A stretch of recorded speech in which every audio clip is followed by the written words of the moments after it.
blue to represent buff. Yeah. Did you got that? Yeah, I love it. Thank you. It also reminds me of like, you know, like Blue Velvet. Like I was thinking like it's very cinematic. You're like, so buff is the color. So like, yeah, and then, like, no, it was for Bath. Yes, a bit of a uniform. but it could be both.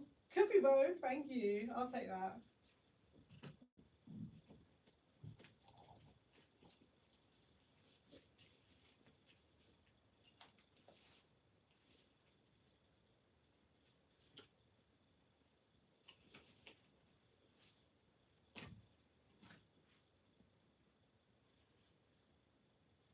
Claire, can I ask a question? Yeah, go for it.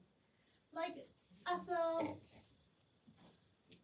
a filmmaker, how did you realize that you wanted to make films? Is it because you wanted to see things that weren't there at the time, or is it because? We're going to have this conversation after this talk. We will. Thank you. You're welcome. No, it's a really good question.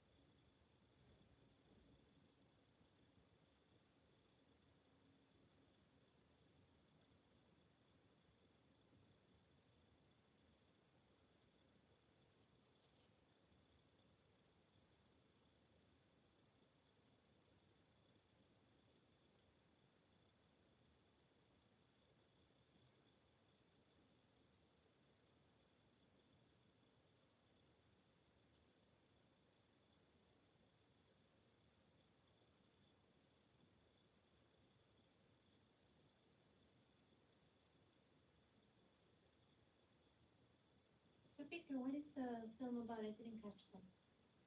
It's a Windrush movie. Oh, Windrush, sorry. It was touring as a one-man play for 25 years. I did it, and I was at drama college in 1994. But I originally designed it to get acting experience. It's designed for non-theatre spaces.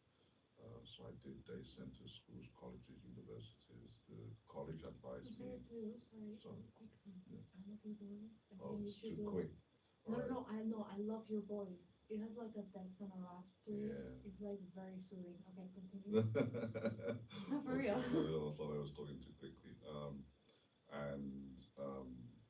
Yeah, when I was at drama college, they suggest we will help you to write and produce and direct a one-man play based on the characters I created. An old man coming to England in 1948 on the Windrush boat. As long as you bolt on an educational package to go into schools, college, I thought, yeah, okay, no problem. I didn't realize how important that was. They said it would give you shelf life and open up avenues for you, which it had done for books, DVDs, and other stories, stuff. So after 25 years, I decided to. So like, sorry, Sorry. Yeah, I decided to put it in a feature film during COVID time. I was in Gambia. Windrush is like one of those like old black paper boards that would come from like Yeah, but those are after the Second World War.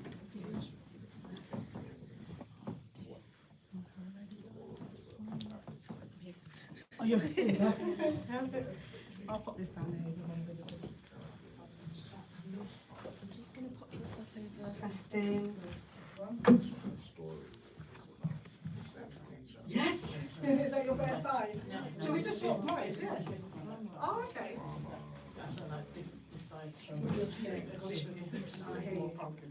That's fine.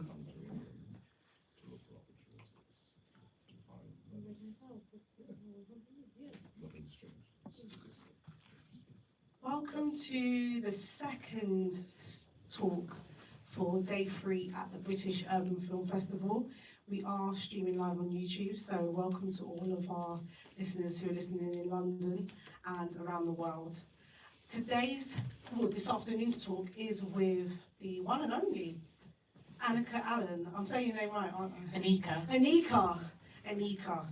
And Annika, we go back because you've worn several hats, a bit like me actually, which is why I wanted to invite you, because I think that we have to be kind of versatile, but I think our interests make us very sort of transferable, our skills. And so you've entered different arenas, but most prominently in recent years in terms of heading up diversity and inclusion at some major companies. So what I'd like you to do is just take us back to the beginning, to that almost you tell your own bio, if that makes sense. So talk me through your early years. Where were you born and raised? So born in Birmingham, grew up in, so which is in the Midlands, in the UK. Went to school, college there, then moved to London to go to university and studied journalism, history and politics at university. But before I even went to university, I was already freelancing as a journalist and writing for local publications in Birmingham, and doing lots of different celebrity interviews at the time. Maybe before some people's time listening, but interviewing people like 112 and Jermaine Dupri and P. Diddy and who else? Lots of different people. I remember, Titania Ali, who played like Ashley in The Fresh Prince of Bel-Air and things. I just remember always just being kind of like go-getting and wanting to just get out there and kind of meet people and find out people's stories. I've always had an interest in kind of like stories and storytelling, particularly Black stories. Where did that love of storytelling come from? Can you remember a vivid time in your childhood where you thought, I want to get into the creative sphere, or I just love the art of storytelling? What was that moment? You know what? I think it was just growing up. I was always an avid reader. And I used to watch a lot of TV, like CBBC, News Round in particular and things. And I used to see the kids on there. I'm like, oh, why can't I be one of those kids on that channel? And often, particularly with the news, all the stories around Black people tended to be quite negative at the time. And I just remember thinking, but these aren't the people that I know. I know people that are doing great things and have positive things to kind of say and showcase. So why aren't they telling these stories? And so I think that sparked something in me from a very young age, kind of wanting to really just celebrate and champion the kind of Black talent that were doing great things out there. Almost like contributing to being the change that you wanted to see. Exactly. Lovely. So you moved down to London, and that's got to be, a bit of a culture shock from, say, being in a small city like Birmingham, which is the second biggest city now. But back then it wouldn't have been. No, it was. It's always been the second city. Was it always been the second city? All right, easy. The Midlands. You lot a fiery bunch, and we love it. I actually live in the Midlands now, so I'm It's home now. It's home now. It definitely We'll is. swap. Yeah, we've exchanged. So you come to London, and did you find that things were more developed, or still in the same sort of, emerging storytellers? Well, I moved to London because in Birmingham at the time, there definitely wasn't much of a creative industry, or even if there was, it wasn't an industry where I felt that I had that much access to and things, so kind of the opportunities were limited. And so I wanted to move to London because it was the kind of big city, and I thought that the opportunities hopefully would be endless there. So that was, I guess, my number one reason for moving to the city. I guess getting access to those opportunities was a different story because for me, I didn't know the pathways. I didn't know how to kind of get into the media and, who to connect with to try and open doors and things. So I had to really just research, get out there and just network as much as possible just to find out what the next steps should be for me to kind of move forward in my career. Was you at Rewind magazine? No. Rewind, because I knew lots of great people that worked there, but do you remember I had my own publication called Flavour Mag? That's right. Yeah. Excuse me. Yeah. I was reading that, and I don't know why in my head I can see Flavour Mag, but it reminded me so much of Rewind. It's because it was saying we were, similar, like you interviewed similar people and similar size as well. Yeah, we're both A5, both That's of the right. freemium model. Yes. I'd say Rewind was more kind of like male skewed in terms of its readership, and we were probably more female skewed in terms of our readership at the And time. when did you start Flavour? So I remember at the time I was working on 10 Years Younger in TV production, and so I'd so essentially moved to London, studied journalism, freelanced as a journalist, loved it. However, found it difficult to kind of get a staff role, and thought, okay, what else can I do to bring money in? And then thought, oh, how do I get on TV? And managed to find a job as a runner and just work my way up from there. And so at the time I was working on 10 Years Younger, like in the day and in the night, because with production there's no set timeline kind of thing and stuff. And outside of that, I was literally going home and writing and interviewing and just doing everything for the magazine, and had a few freelancers that were working for me at the time.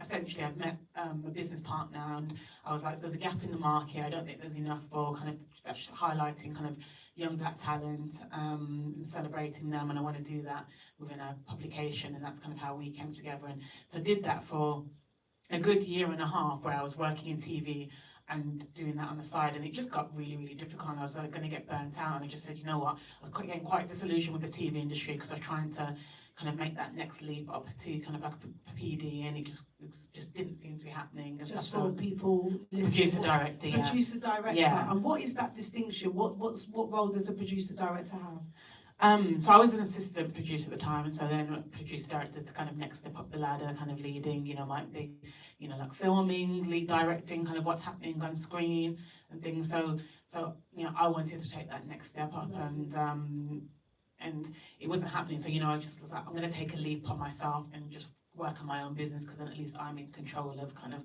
what I'm doing and where I'm going and things. And so that's kind of how that happened, and I guess it's through that process when we met. That's right, because you interviewed me with my Dr. Claire hat on for pre-May. I think you came to my shop in Whiteley's and you interviewed me, and I think I was just sort of blown away at the fact that, in that moment we were peers. Very rare, you're a black female founder of a magazine, and it was print. And I mean, that's no small thing. So congratulations to you, if no one's ever said that, about delivering a print magazine, because we've all had dreams of running a magazine or working for a Glamour or a Cosmo, and Flavour and Rewind were those places. So thank you for bringing Flavour to us. And thank you for covering people like me. That I know I got into the Vogues and all the big publications, but at the same time, that connect with the community, a bit like the Voice newspaper. We really needed those publications like Flavour to share the backstory that often gets cut out of the press release, because that's not sexy or doesn't really engage our readers, whereas our readers were people that looked like us. So I remember that. Perfect. And so again, because I was alluding earlier that you're always sort of doing 2 or 3 things at a time, so you're doing Flavour. Talk to me about how then we make that transition into Barclays and banking. So there was a lot. So did Flavour mag for a number of years, and during that time, I think owning your own business, you learn to develop a lot of other soft skills, because you're negotiating, you're trying to get advertisers, you're thinking, actually, how do I market this publication? So then I always had a natural talent for doing events. So it's like, okay, well, actually, we haven't got big budgets like some of these other publications out there. Let's do events. So I used to do Miss Flavour, which was like a fashion show. Flavour Goes Live, which is a live music event. And again, everybody that would feature on the cover of the magazine would perform at Flavour Live. So we had at the time your Retro 2s, your Scorchers, your Chipmunks, your different people that performed at the events and things, or attended Miss Flavour and were judges or performed there and things like. Hosting wise, had the likes of like Ace and Biz at the time, Sarah Jane Crawford, Koja, lots of different people. People who are now household names, but at the time they would have been emerging talent, wouldn't they? I'd say mid-range, kind of like exactly, So definitely homegrown. Exactly. And known within the community at least, anyway. That's right. And things. And so from doing that, it kind of helped me to kind of build my network. Develop different contacts and things, and as print kind of started to go into decline, and then we kind of focused online and stopped the print because it was so expensive by then. Again, I would say Flavour Mag was before its time as well, because if it was now, you've got all the great, your Black Ballads, you've got your Geldem, and I think if Flavour Mag had come out, Cocoa Mag, if Flavour Mag had been out now, then it would be, you'd be attracting even more advertisers, and you'd be able to have more traction, but that's another story in itself. But outside of that, because of doing that, lots of people say to me, oh, you're great at engaging young audiences, you're great at engaging diverse audiences. Can you help us with social media? Can you help us with creating the concept for our website or the content for our website and things? And so at the time, I guess I didn't know if I was going into that kind of digital marketing space. And outside of that, there was lots of young people that would also approach me and say, oh, I want to work in kind of the media, the tech, or the music space, which is all three kind of areas where I'd always had a bit of a touch point in and things. And so I'd freelance kind of doing that, but then also freelance helping organisations get people within to the music, media or tech space, kind of creating masterclasses, workshops, pathways for young people. And I didn't really consider that DEI at the time because there wasn't really, that terminology wasn't as prominent. Obviously it was always there, but it just wasn't as prominent and things. And then I sat down one day and just thought about kind of where I'm going in my career and what I want to do next. And actually I was like, I really don't want people to to struggle how I have in terms of getting ahead and having to find out things by myself. What can I do to do more? And so then I kind of did a short course in DEI, and then I was like, and again, I think DEI and communications has always been a red thread through everything that I'd done. But did that short course, and I was like, okay, where do I want to work now? And so I was debating on staying in the creative industry, but actually I could see the creative industry was really, really far behind. Wow. So then I was like, let me go into a completely different industry.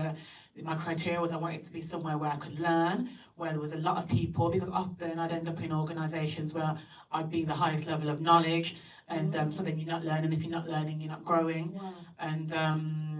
And I wanted to work for a global organisation as well, because I wanted to be able to work with teams in different regions and things. So I applied for a job at Barclays through LinkedIn in the global DEI team. Wow. I got an interview, and before it even got to what was supposed to be the final stage, they made me an offer, and so that's kind of when I got into DEI, kind of like at that global level at Barclays. And so banking is obviously not film, TV, entertainment. What are some of the soft skills that you picked up there in Barclays, and then obviously we'll come to it later, that led you back into the creative sphere? You know what, I think I was always planning to come back into the creative sphere, but again, I wanted to learn from a global matrix, and being in somewhere like Barclays, you get to be on a team, and often in media and creative spaces, there's not as many people working in DEI because the budgets are a bit smaller. Also to learn, DEI is a lot further along in finance. It's not, they're not where they need to be as an industry. However, they're still a lot further along on the journey. So what does DEI look like from a banking perspective? Yeah, I think that the maturity, just more mature. So in terms of, say, like employee resource groups, many banks, including banks, have had them for over 20 years. So employee resource groups are internal communities that kind of highlight the lived experiences of different people. So you might have a Black professionals employee resource group, or a disability employee resource group, or one for the LGBT plus community, and people with that lived experience usually head up those employee resource groups, but then anybody can join and kind of learn about that community, network with that community. They'll create events, create opportunities, maybe mentorships, different initiatives kind of within the organisation, and they're a resource for that business. And so I'd say the finance industry has been kind of pushing that model for a long time. Kind of, I guess, the training, they're ahead more kind of on that aspect of thinking about kind of the professional development of the people within the organisation, and also looking at that data and seeing actually what's the diversity of the organisation at different levels within the organisation, and what do we need to do to change that. And so that's why I'd say it's just a bit more mature in that field. So it's almost like a steering group, D&I, diversity, equity and inclusion are like internal steering groups that help the business overall understand the needs of different communities, different diverse communities, and how to engage them. So yeah, that's one aspect of things. But just in terms of having that global strategy as well, I'd say, a lot of people are kind of doing DEI, but not necessarily having a strategy in terms of what the outcomes are, or having targets or ambitions of where you want to get to and things. And so and also being transparent and accountable, so releasing kind of gender pay gap, ethnicity pay gap, and being transparent of where you're at as a business. Okay, brilliant. And so how long was you at Barclays in the end? Just under 5 years. Wow, and, so a while. Was you doing anything creative whilst being at Barclays? Yeah, so the thing is, for me, as you said, I was always doing more than one thing. Yeah. And so one of the things I was doing while there is so I had an award show called the Black Magic Awards to celebrate the change makers and the trailblazers in the British Black community. It hasn't been done for the past couple of years due to the pandemic, because it's definitely an in-person award show, not an online kind of show, but it's going to be coming back next year. And so I do that with a business partner, comedian, coach, and Nim. And so again, it's happened, you know, in Western Theatre, kind of like near Piccadilly. People come in their suits and their evening dresses, and it's an honours award ceremony. So there's not kind of like the voting in terms of saying like, oh, you know, it's we're honouring and thanking people from our community for paving the way. And so not just, again, the celebrities. Obviously the celebrities are honoured. We've honoured the likes of Carla, Stormzy, Jenny Francis, different people over the years, and things, Doreen Lawrence, etc. and stuff. But then also people that are doing great things within the charity sector and entrepreneurship and things. So yeah, it's a really beautiful event, and so I'm looking forward to that coming back. Bringing that back. And now that the pandemic is obviously finished, and there's quite a lot of sort of mainstream award ceremonies honouring, you know, Black and brown and ethnic people, you still quite confident that Black Magic Awards has a voice still within that? Definitely, because I think, one, we were there before, and so many people, even throughout, they keep on asking when's it coming back, and I think it's got a different energy. A lot of those are about kind of nominations and voting rather than honour ceremonies, and some of them are specific to specific industries as well. And just like anything, just like there's lots of fashion brands, just like there's lots of coffee shops, I think there's always room for everyone. Perfect. And so what year would it be when it comes back in 2023? Yeah, 2023, yeah, next year. Would it be the 5th year or the third? I'm just trying to think how many. So it'll be the 5th year, because we're if considering the years we've missed. No So, yeah. problem. Perfect. So look out for the Black Magic Awards, and it's got its own social media, and Yeah. I remember seeing the branding and it was gorgeous. And congratulations as well to Kojo, and him. He's been doing some fantastic stuff here and in the States now with his comedy. I mean, he was somebody that I looked up to when I was starting off as an actor, and then over the years he's kind of changed and done different things, but he's definitely certainly back in the creative space again. So awesome. Okay, good. So you was at Barclays and you was there for 5 years. You learned a lot. What were the challenges? Did you find any challenges, and what were they? I guess the challenge is, one, going into an industry that I had no idea about things, even the different levels within the industry. You know, they had, you know, job category levels like BA3, BA4, AVP, Vice President, Managing Director. Like, you know, in terms of the creative industry, you don't necessarily have those criteria for the kind of layers within a career and things, and just understanding how to navigate that space, deal with senior stakeholders, lots of systems and processes and governance in place. Again, they have to do, because it's finance and stuff, so you have to, you know, you have to be, everything has to be secure, and you have to make sure you're doing everything in the right way. Maybe things don't move as fast as I would like, especially when you're used to in the creative space and people wanting things now. It's quite bureaucratic and systematic. Exactly. But then also, you know, lots of amazing people. You know, the team that I worked with were fantastic. And so grew from, you know, a team of 7 when I started. By the time I left, the team of 21. Wow. And we say wow, but Barclays is an organisation of like over 85,000 people globally and things. Wow. So it's a very small team compared to other teams overall and things. Wow. And stuff. But again, always knowing that I wanted to work back in the creative industry and take that knowledge that I learned on DEI from the finance industry into the creative sector, and looking at actually what are the things that can apply to the sector that I'm in now. So then when the All3Media head of diversity, equity and inclusion role kind of came about, I was like, oh, this sounds like the perfect role for me. And how has it been at All3Media? Yeah, it's been fantastic. My colleagues are great. There is really a passion for kind of driving change within the production company, but as well as the industry as well, and there's lots that All3 are doing as a company in terms of, you know, having partnerships with various industry leaders, from the kind of like RTS to the Edinburgh Television Festival, sponsoring young people in various guises to kind of get ahead within the industry as well. And even how All3Media is set up is, it's, you know, look, it's a group company and then owns over 40 different companies. That's right. Globally. I was just explain, because All3Media, they say they're a super indie, but they own or have a part stake in like 40 Over 40, of, yeah, over, I was exactly. going to say almost up to 50 independent film and TV production companies. So how do they structure that? That must be a lot of people to manage. Yeah, so we have what we call a federal model. So essentially, some of them do utilize our kind of like systems and processes. Some of them don't. It's up to them because essentially they can be autonomous in terms of some of their activities and things.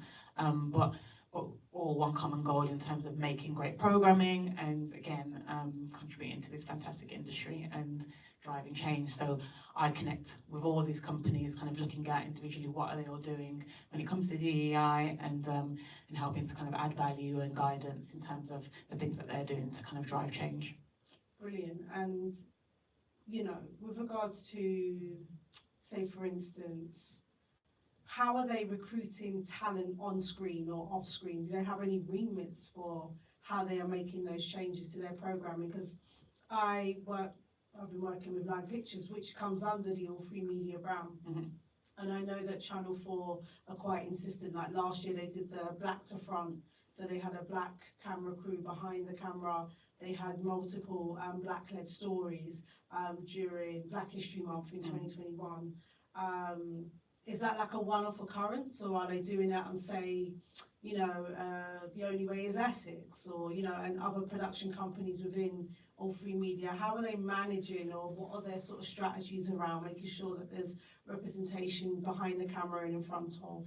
Yeah, well, so generally as an industry, the broadcasters all have quotas. Right. And so the broadcasters have quotas and our production companies will work towards achieving on camera and also behind camera those set quotas, and not just achieving, trying to you know go beyond them as well, you know. And so again, we have fantastic talent team internally at All3, as well as talent team, as well as people that work within talent throughout the different labels that we own. What do the talent team do? So the talent team will, you know, like will source talent of all different levels, and within the industry for jobs on productions or for companies. So again, they all, you know, use CVs, use different talent databases to source talent and put people forward for roles and things. And so, and our talent team are very good at ensuring that, you know, there's a diversity of choice for the production companies that are crewing up for productions.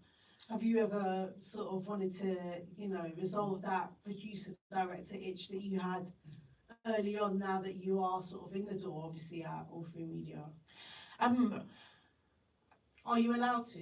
In terms of what? As in, like, would you be able to work on a show? Because there must be loads of shows where there's a producer-director role that comes up. Oh, I'm not. Are you corporate? Yeah, I'm definitely. Yeah. So I'm a creative at heart. So I do other things to kind of like in terms of, you know, honouring the creative in me and things. For this particular role, my focus is on ensuring that we have a diverse workforce and an inclusive culture within the organisation where we can recruit great talent, where we can retain that great talent, and we can help that talent to rise within the industry. What are some of the success stories that you've had of talent that wasn't there that you've now sort of found and have done good things within? I think it's hard for me to answer that question currently because I've only been there just like five months and things. So just under 6 months. Just exactly. So I think. Do you have any sort of stretch goals where you're like, yeah, in the next 2 years, I'd like to have 10, you know, filmmakers from the Midlands work on a specific show that you know that's means something to them regionally, or maybe not even, but just, you know, there's a number in your mind about how you want to take it from here to there? Yeah. You know, I'm a big believer in kind of like what gets measured gets managed, and so before I can even think about what that number would be, I have to understand what does our workforce look like, what, you know, and so I know what the diverse makeup of our workforce is currently. As I said, because we have that federal model, there's not one HR system that links them all for me to be able to say this is how many people with these different diverse characteristics are within the organisation. So that's my first point of call, is to do data collection in terms of understanding what the makeup of our organisation is, and also what people think of the culture of All3 as a whole, and also the individual companies. So before I can even think about what my ambitions are, is to Wow, okay. then You have you've to got sort of to do create the groundwork some data first. Exactly. And that wasn't handed over to you. Is this a new role that they've created? It's a in new, the business? exactly. No one was in the Right. role before, Right, and so it's you've not inherited a whole shed load of data. You're No. going to create exactly. that data. That's quite exciting then. No, it is exciting. There's lots of things. There's lots of other ideas that I have. But again, first off, it's about laying that groundwork and the foundation so that I can then put the right things in place. And work with everybody, because it's not, DEI is not a one-person job. It's a job of everybody within, no matter what organisation you're in. It's about, comes down to, it's about people. It's about, creating that inclusive culture. It's about ensuring that we've got diversity of thought, diversity of perspective, and diversity of just people in general within organisations. And it takes people to do that. And so not just the DEI team or individual. Superb. And much like me, we had this conversation because we actually met again some 3 years later, when you had just had your first child and I had just had my first child, and we were both being honoured at an award ceremony in London. How are you managing motherhood and your job? How are you sort of juggling? Because that's what it is, isn't it, essentially? I actually think when I was in finance and now being at All3, I've been lucky enough to work for 2 companies that I think do value family and family time and things and stuff. So if my daughter was sick and I was like, oh, I need to run out, I don't get that dreaded feeling like, oh, I can't leave, or someone's gonna, and people, they have family values. And if I was on production, it would be a bit different, because again, in production, you're led by what's happening on a production and things, and you could not even be in the same city and things. But working in the office, and also we have a hybrid working model as well. So I think that kind of helps with that kind of like family life and things. And so actually, I haven't found it difficult to balance, and luckily. My partner and I kind of try and manage it between us, because none of my family are in London, so it's just him and I that trying to kind of do the juggle between us and things. And but yeah, so far so good. I think you have to just be organised. Right, so that would be a key takeaway, to just kind of organise yourself. Yeah. Yeah, and just know when you're gonna. I was saying it earlier, kind of being in mum mode or you're in work mode. Obviously, where the two sometimes overlap. Yeah. Try and minimise that disruption. Exactly, and try and put my phone down put my phone down when I'm with her and things, when we've got dinner time, and when I'm kind of got time with her, so I'm focused on her and she knows I'm focused on her, rather than focused on checking my emails or on social media. Endless emails. Yeah. What's the future for Annika? What do you want to achieve? What next mountain would you like to climb once you've implemented all this beautiful change that's going to come to All3Media?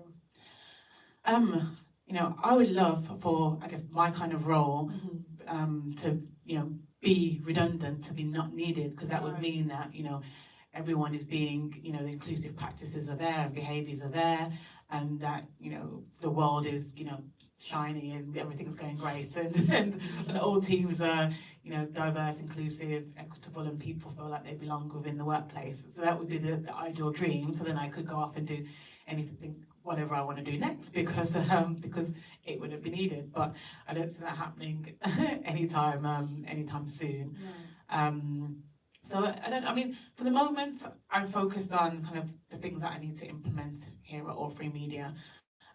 Representation has always been a very big thing for me, so bringing back the Black Magic Awards is a huge focus as well, and just making sure that people are able to realise their potential, and that the talent is visible as well, within the industry and outside, that people know that talent is there, because often you hear, particularly when it comes to black talent, oh, we can't find the talent, or the talent's not there, and things. And actually, and there's so many amazing people, and so many mini communities doing great things where you can tap into that talent. And again, our talent team at All3 are really good at tapping into the various diverse communities that are out there and things. So yeah, my focus is kind of just trying to drive change and build impact within my current organisation. And then, yes, I do have kind of the big picture 5-year plan, but that's my main focus. Yeah, over the next, say, 12 months, to just sort of do that groundwork, like you said.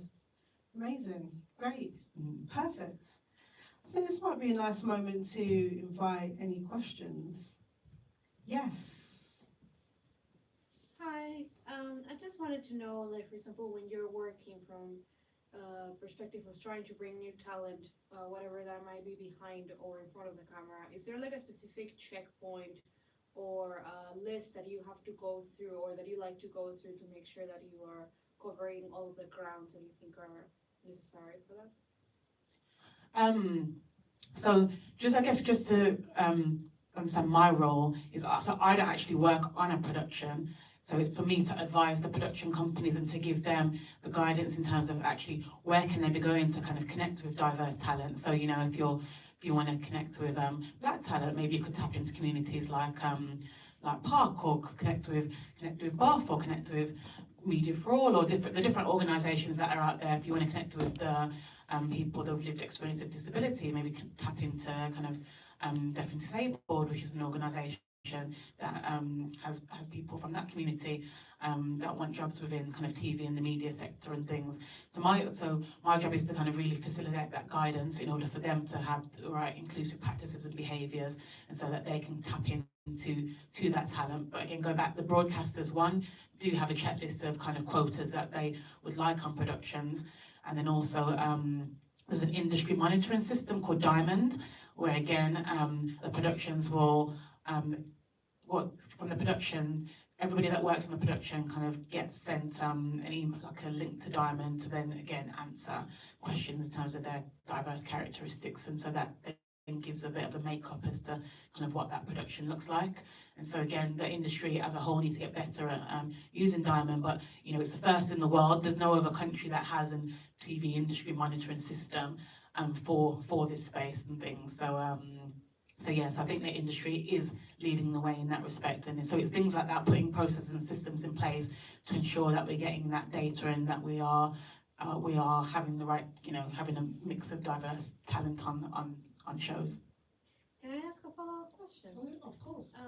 For like the talent that you look, because you must have like a broad like a list or like a, what is it called, like a contact list of all of the places that you would like more things to come from. How do you apply to being on like that contact list, or to what kind of organizations are like you usually looking for talent in, like apart from Deaf and Disabled, Bath, or like Yeah. I would say literally go direct to the talent managers within the company. So as I said, at All3, we have a talent team. Lots of our different labels have talent teams and things. So go directly to the talent teams and share your CV, because in that way you get on their internal database, and you can let them know when you're available for work, and they can put you forward for opportunities. So I'd say that's first and foremost. Then there are different systems outside, like Talent Manager, Talent Bases, where what people use. That's the name of the two most prominent systems within the industry that people use to go and find roles, and try and see if you can get onto some of the schemes or networks like Royal Television Society, RTS, Edinburgh Television Festival. They have the network and ones to watch, and give opportunities for kind of talent trying to get within the industry, opportunities to kind of network, and also go to the television festival and meet different people within the industry. So I say just whatever's out there, tap into it, and you know, network as much as you can. I remember when I started in the industry, like I said, I came to London, didn't know anybody, and so and Twitter wasn't there then, LinkedIn wasn't there then. Probably showing my age, but again, literally having to find out where can I go to meet people and things. And then when I did get on a production, I'm not very much of a drinker and stuff, but realizing, people are going to the pub, and that's how people were then finding, you know, opportunities to crew up and things and stuff. And I think probably the hybrid nature of the industry now, if you're working in kind of the corporate side of things, has taken a bit away from that, and actually, you know, for non-drinkers, going to the pub's not necessarily very inclusive. But I think people are being more open to doing different things in the industry to meet people. But the point being, get out there and network, because although things are changing and people are widening the scope of where they recruit talent, you know, there will always still be the people that will crew up with the people that they've known or have or can get in touch with quickly because of the quick nature of the industry. Sometimes if you've got a commission that's happened like really, today, and you need somebody in 2 days, then they're probably not going to go for the new person that they've never tried and tested. They're gonna want to go with somebody that they've already worked with and have a relationship with. So building a relationship in this industry is really important. So, and I think people are really open these days to kind of having that coffee chat, and if you just reach out to people on, LinkedIn or Twitter or some kind of social media, and just say, I'm working in the industry, I'd love a chat about kind of, the industry and stuff, and just start building that relationship. A lot of the relationships that I have today, are from that first period of when I was a journalist and when I worked in TV production. Like one of my friends when I worked at the BBC years ago, works at All3Media International now, and I'm still friends with him till this day. So there's lots of people that I can reach out to for things, and it's because of building and maintaining those relationships. So I always say to myself, again, with networking, it's not just thinking about what can you get from somebody, it's also what can I give to somebody, and how can I, build and sustain this relationship, because then that will help you within this industry. Because it is, I always say your reputation precedes you and things, and you want people to be talking about you in kind of like spaces and places where you're not there. So when it comes to production or a job, and they're saying, actually, let's choose Annika for that, because she'd be great at that, because they know your reputation, they know the skills, they know what you have to offer. And so I think visibility and that relationship building is a very important thing. Thank you. Yes. Yeah. Hi, Annika. My name is Victor Richards. So inspired listening to your story. My question is, how do you find your inspiration, or when did you find your inspiration growing up? Because obviously, there wasn't a lot of things. There's so many different levels, but how did you, or when did you find the inspiration that you want to do whatever it is in the arts as an artist? When did I find the inspiration to do what I wanted to do in the arts? That's an interesting question. I'm trying to think, when did I? As I said, I definitely remember age 8 sitting down watching Newsround and being like, I want to be. So back then I wanted to be like a TV journalist and kind of like present the news, and I was like, well, I could go out to like war zones. Didn't realize I could die back then, but changed that. But and being from Birmingham, again, one of the things I used to get was, you would never make it kind of like as a presenter because, you're black, you're from Birmingham, you've got an accent and all that and stuff and things. So I think those probably kind of limiting beliefs got into my head. So that's why I think I focused on the kind of written space and being behind the scenes rather than being that kind of front-facing person. I think the inspiration just came, like I said, I was a big reader, and so just wanting, and at that time there wasn't that many Black British books, so I used to read a lot of books from America, and I just thought, I want to see these kind of stories, but from a British perspective. I was like, why can't there be stories just about, Black women living their life, being entrepreneurs, killing it in the workplace, being in love? Why is there all these negative stories on TV? Why has there always got to be yardy gangsters or criminals or people homeless or are taking drugs or something? It was. I think it just came from that sense of just really wanting to see positive Black stories on TV and thinking, well, if nobody else is doing it, and even though I can't see anyone that looks like me doing it, maybe I can be the one to do it. And because I had always had my mum, she was very hardworking. She had her day job kind of at college, but then she worked at a nightclub behind the bar. She also was in the territorial army and things. And so because she just did different things and worked hard, and I'd say, oh, I want to do this, and she'd be like, okay, I don't know how you can do it, but go ahead. And so I think because I never had any limiting beliefs put on myself, and nobody say, no, you can't do that. I didn't think I couldn't. I just didn't know the pathway to do it. And so that's why I'm very big on giving back and helping people to understand what the pathways are to get ahead in their career today, because I never had that. My school was in a very deprived area. It's changed about 5 times since I left the school and things. I remember I didn't even have an English teacher for like the last year and a half. But luckily for me, one, I think I was academically able and things. So I still managed to get 2 A's in English, despite the school being really rubbish. And I guess again for my mum, and I don't think she did it strategically at the time, but she sent me to, she sent my sister and I and my cousins to a Pan-African Saturday school.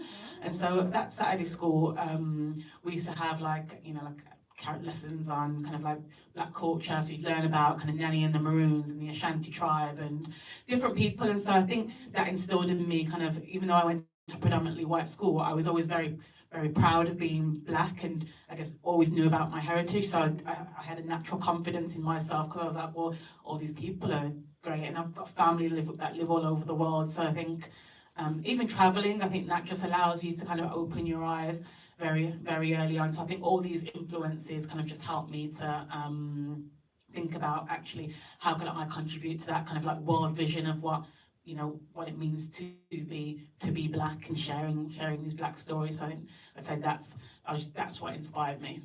Thank you, that was beautiful. Thank you. Annika, have you had any moments where you've thought about, you know, leaving the industries that you're working in, or has anything ever, what are the obstacles that you've come across? Because I gauge from you, and I love it that you've just given us an insight into your childhood, and I love the strength that Mum has given you and the upbringing in, quite like you say, a white environment. But actually, you know, there's got to be moments throughout these different worlds that you're entering where you've second-guessed yourself, or you've had a bit of an imposter syndrome potentially, or a moment where you thought, you know what, maybe this isn't for me. I just want you to sort of talk on that, because I think people find that hugely inspiring, especially in our industry. That's such an uncertain industry, for a multitude of reasons. But what was your particular journey where you had to overcome an obstacle, and how did you do it? I'd probably say the biggest obstacle is kind of that role model piece, and not really having that representation to kind of to know that you can get there in the first place. So I don't think I had imposter syndrome, but I think I had doubts about getting ahead, because when you look at organisations and you don't see anybody that looks like you within senior leadership positions or at the top, then you're like, well, if there's no one that looks like me that can get there, then how can I get ahead? And actually, that was, again, one of the reasons why I did the Black Magic Awards, because there are, you know, it's still nowhere near where it needs to be, but there are black leaders. They're just not, you know, visible, and they're not being celebrated. So hence why I started the Black Magic Awards. And actually today, it was announced that I've been selected as a change maker, myself and another colleague at All3Media International, actually, and Nick Smith, as change makers within the media industry. Wow. And again, the whole point is, so it's run by an organisation called Black and Brilliant, and also BRIM, which is like Black Representation in Marketing. And so again, they've kind of like selected a number of different change makers within kind of like media and advertising space to kind of celebrate them and just showcase actually that the talent is there. And so I think visibility and representation were the kind of most difficult things for me, because how do you know you can be it if you can't see it? And so I think they were the moments where I doubted myself. Thought, why am I even killing myself to get ahead in this industry if I'm not gonna get anywhere? And I think that was one of the reasons why I left the TV industry and things. But also it's one of the reasons why I came back, because actually looking back and thinking, why should I have had to leave? Why, you know, why aren't those pathways there? Why can't we make a change within this industry? And so, you know, it's part of me wanting to be the change, that be part of that change, being in this role. Amazing. Perfect. Any other questions or comments even?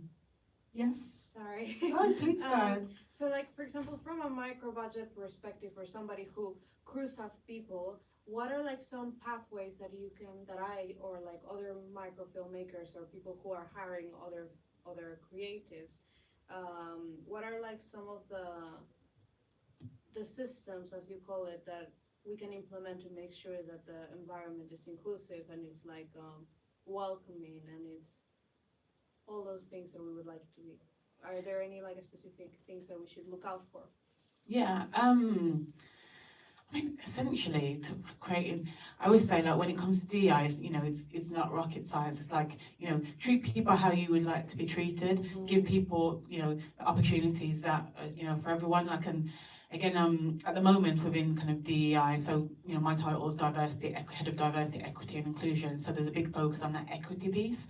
And so it's about people understanding, actually, you know, we're not all coming from the same place. So equity is about, whereas equality was about making things equal, access equal for everyone, equity realizes actually we don't all have the same starting place. So we need to think about what does that individual need in order for us to create a level playing field. So while one person might need one thing, it doesn't mean that another person will need the same things to end up getting the same end result.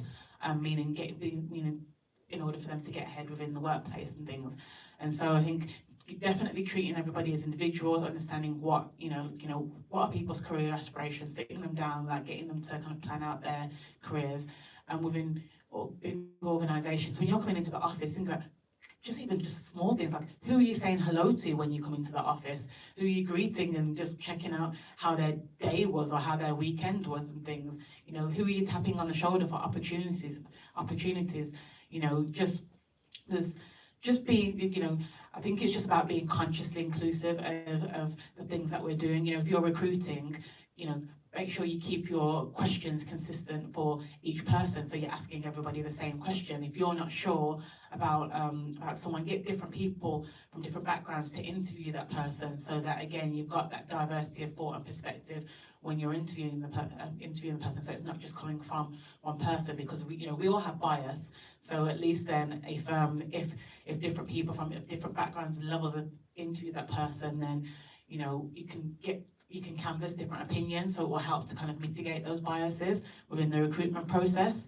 When you're advertising a role, just go out to as many places and spaces as possible, so it's not just to your the same people that you would get all the time, like within your immediate network and things. So I think just small changes kind of make a big difference. Things, and that allyship piece in terms of speaking up for different communities. Like if you're within on a job and you see somebody being negative to kind of somebody from dimension of difference, if you see somebody being racist, homophobic, etc., not being a bystander, standing up for that person.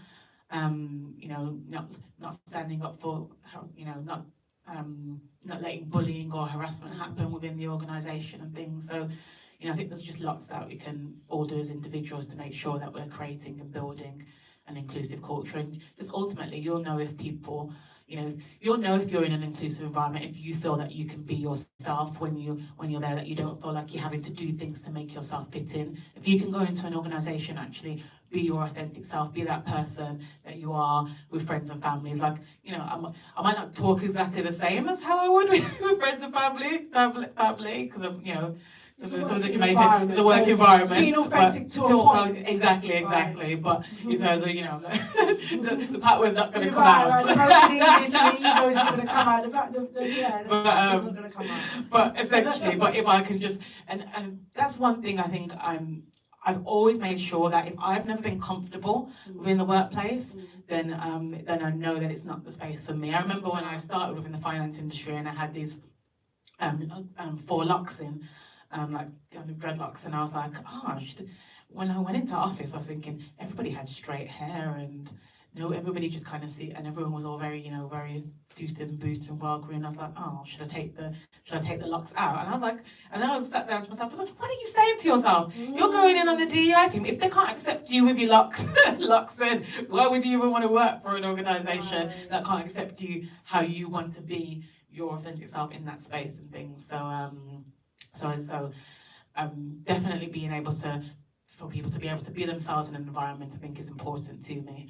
And that's part of kind of my role in terms of letting people know some of the things that they can do to ensure that people are able to, diversity, it's a fact. We're all diverse, regardless of race, culture, nationality, there's so many dimensions of difference, so we're all diverse and things. So it's about like inclusion, so that takes an act from everybody, and so in order for people to be able to feel that they belong. Thank you so much. Is All3Media, is part of your role going to be creating almost like a blueprint for each of those 3 sections that obviously have an intersection, so diversity, equity and inclusion, and then will that go out to each of the 40 to 50 independent companies that make productions for All3Media? So my role will be, once I've got the data, to create like a global DEI strategy that will then help to inform the other companies as to kind of what the kind of roadmap is. But each company obviously is different in size and different in makeup and things, so it's more about them to then use the kind of elements that are kind of best for them and create their own strategies that they end up kind of driving and things, and I'm there to kind of add value and to help them do that. So yeah, so we'll be creating that global strategy. And is there any openings for positions for DEI at All3Media? Not yet, but you know, once the kind of groundwork's been done, hopefully there'll be more room to kind of grow the team, and also within some of the other labels, they might have room and want someone as well, because some of the labels have their own DI person embedded within the organisation as well. Perfect. Good. Any other comments, or we all good? Yeah. Perfect. Cool. Really Well, enjoyed it. you can follow me on LinkedIn if you use social media, because I do talk a lot about kind of DEI on Yes, you that do, space and yes. things. I do a lot of kind of like posts around different topics and things. And you share a lot of events that are coming up as well, because I think you hit on something really important that, you know, I think because people are following people, they think that's enough. Mhm. But coming out to events, meeting people at other events, so definitely tap Annika up on LinkedIn. What is your LinkedIn? So yeah, so it's just my name at Annika Allen, ANNIKA ALLEN, and your network is your net worth. So definitely just continue to build network. Utilize places like LinkedIn to build that brand visibility, because it will help you to get opportunities. You know, even for this role at All3Media, it was somebody that messaged me on LinkedIn initially to say, "Oh, could you send us your CV, and would you be interested in applying for this role and things and stuff?" So And just sort of headhunted. Exactly. Wasn't even looking for the role. yeah, and different, different speaking engagements when it comes to thought leadership and DEI. Often it comes through LinkedIn as well. So I think that's one of the beautiful things with social media today, the opportunities that it allows if you let it. So I definitely say, if you're not, within TV production, particularly if you're a freelancer, there might be gaps where you can't, you're not working on a production. So utilize social media to continue to highlight your creativity. If you're an actor, showcase that on your social media channels. If you're a writer, showcase that on your social media channels. There's always opportunity to share your creative talent with the world, and we've seen different people kind of do that, and the opportunities that is provided. And look at the guy that did the trailer for the kind of Fresh Prince of Bel-Air like remake, in terms of what reimagined what it could look like and things. And I've seen my friend Daniel Alexander from Birmingham, who's recently done a trailer for like kind of like a horror Wizard of Oz kind of thing and stuff. So, and just put it out there. So you never know what can come from putting it out. Often people are afraid of failure, or afraid of what people might say. And I always say failure is not final. Wow. Just continue to kind of let your light shine, put your work out there, and let those opportunities come in. I think that's wonderful. I think that's a real gift, because you're right. I think a lot of people hold back because it's not finished, or I'm not working for so and so yet, so I should just kind of be humble and not share my work until it's on like a major mainstream. But it's potentially that you could be blocking your own blessing, because they might not even know what you can do. And I think what you said is key earlier. If you've got a proof of concept, or you've become remarkable, that's one thing. But if you're still kind of an emerging talent and your talent is yet to be found, there kind of is no end to the amount that you could and should share, because it could be your talent team reporting back to you, or reporting to somebody else, like, "Oh look, we found this really unique female director and she's out there," or this older male director who's emerging and he's a writer as well, and I saw his tweet or Instagram post is picking up some traction. So I guess basically what I'm saying is, the moral of the story is you never know who's watching. Exactly. And often a lot of people see the success but not the grind. And so but it's the grind that helps you to learn, and when you're learning, you're growing, and when you're growing, you're getting ready for those blessings, you're getting ready for that opportunity. Because I always say, you shouldn't if you're building a house, you don't move into it when there's no door, there's no toilet, there's nothing's ready kind of thing and stuff. You're preparing, you're getting it ready. Yes. So you need to get yourself ready. So you need to continue building your skills. Yes. You need to make sure that you're ready for that opportunity when it arises, because Yes. you know, when talent and opportunity collide, and you get that moment, are you ready for that? Are you actually ready to take that moment and reap the rewards of it? 100%. There's a Les Brown quote that says, "It's better to be prepared for an opportunity and not have it, instead of having that opportunity knock you on the door and you're not prepared."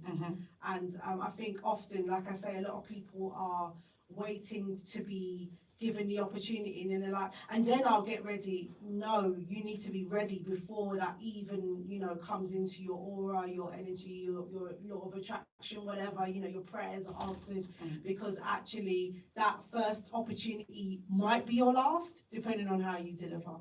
You know, I was recently working at Line Pictures for Hollyoaks, and I was telling my story earlier, but I'll share a brief moment of it about the fact that I got into shape to take that role on 6 months before I arrived. Shape mentally, spiritually, physically, because I was coming out of 2 years of postpartum. I just had 2 kids back to back. So I knew I wasn't, you know, the 9-year-old or 25-year-old, you know, I'm on the right side of 40 now. So what is that preparation, you know what I mean, that I felt that I needed to be able to stand on set 10 hours a day, you know, an hour break. These are working conditions that I'm kind of out of shape for, because I haven't been on set since pre-pandemic.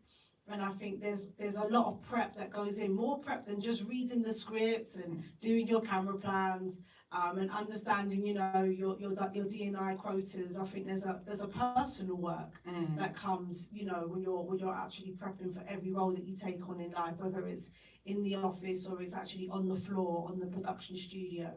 Would you relate to that? Definitely, I think it's that personal prep, and also the vision of where you're actually trying to go with your career in the first place. So, you know, thinking about what's this next step, but what's the step after that as well. And I think we're in the creative space in particular. I don't necessarily know if we're as good at kind of that career plan and that career mapping and things. So in those downtimes, I definitely encourage people to sit down and think about their kind of like 1 year, 2 year, 3 year, 5 year plan.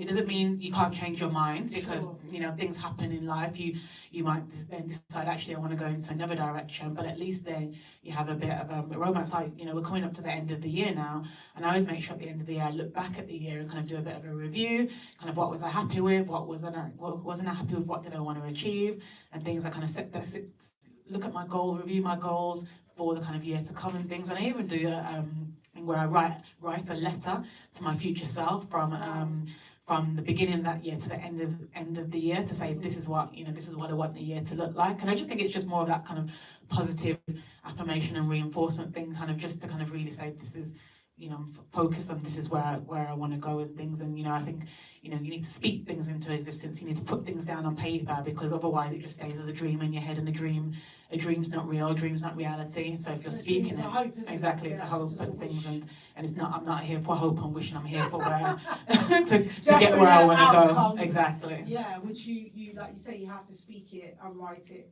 Is that like in vision boarding then? Are you doing vision boards? So I'll do vision boards as well, but again, not everybody's a vision board person, so if you're not, it's just about kind of like, I think just, you know, like a journal with some bullet points of clear, like, by this time I want to achieve this, by this time I want to achieve that. and then you know, try and review it quarterly, even if you can, to say, like, sit back, okay, well, where am I in? Because, you know, life is so short. Unfortunately, you know, like I had my godmother passed away a couple of weeks ago from cancer, and she's only in her early 50s and things and stuff, and it's all sudden. But my point being, life is so short, and often we can, the days, the months, the years will pass by, and you'll be like, where did the time go? And I've not got to where I want to get to. Right. And, you know, things don't just happen. Sometimes we have to make things happen. You know, we're not, you know, I'm not from a privileged background where someone's going to tap me on the shoulder all of a sudden and just give me all the opportunities that I want to happen. So I need to know what I want to do, you know, if it's creating a savings plan and getting better with finance, if it's where I want to get to in my career, it's making a plan for every step, every action, because otherwise it won't happen, kind of thing. For every action there'll be a reaction. So think about what you're doing, and I definitely encourage that with creators, because if you're freelancing as well, that money's not as consistent and things. So again, just getting better with financial well-being and money management and things, because that will have an impact on yourself and your mental health as well if things aren't great. We are in a cost of living crisis and things and stuff, so it's gonna be hard for creative professionals, especially if some are probably panicking at the moment as it's coming to kind of Christmas and the New Year's and things are winding down and you haven't got work and stuff, and having come out of the pandemic where a lot of people within the industry weren't working and things and stuff. So I think having that plan will help you in the future, because then you can understand, what do I need to save for if there are rainy days, where am I going in my career, so who do I need to network with to get there, or what kind of jobs do I need to work on to take that next step up the ladder and things. So it's just about putting the right things into place in order for you to be able to get ahead and to live your best life, because essentially that's what I want everybody to do. I think there's room out there for all of us to be living our best life, and we don't need to be we don't need to be unhappy and not doing the things that we want to do. So plan so that you can have the life that you want to have. That's amazing, sage advice. Everyone, thank you so much for listening in. Thank you for those that are tuning in from home or from work online via YouTube. Thank you to the audience that came this afternoon. You can contact and stay in touch with Annika Allen on LinkedIn. And you can stay in touch with the conversation for Bath on our social medias at BU Film Festival on Twitter, BU Film Fest on Instagram. And this is day 3 of the festival, so there are screenings tonight, there are talks and screenings tomorrow and Thursday, and then it all finishes with our award ceremony this Friday. Thank you so much, Annika. Thank you for the conversation. Thank you so much for coming today. You're welcome. Thank you.